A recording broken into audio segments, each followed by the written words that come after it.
Welcome to Penrose Learning, where we make understanding easy. You start by drawing a simple rectangular box as the kit's base. Keep lines light so you can refine them. Once positioned, draw vertical and horizontal midlines to guide the handle and emblem placement, because proportion matters for believable shape. Make a quick note of scale. Choose 1/4, 1/2, or full page to control detail. As you work, rotate the paper or zoom in if digital. This helps ensure symmetry and gives you a confident foundation to build on. Next, you add the handle and the medical cross. Draw a gently curved handle centered on the top edge using a 0.5 to 1 cm thickness guide so it reads as solid.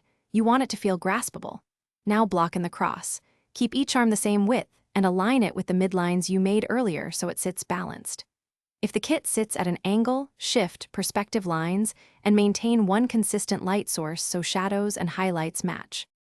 Finish by refining outlines and adding details like a latch, panel seams, and subtle rivets to sell the object as manufactured. Once done, pick a shading method, a 45 degrees hatch for stylized art or soft blur for realism, and emphasize edges where light hits and the cast shadow beneath the kit.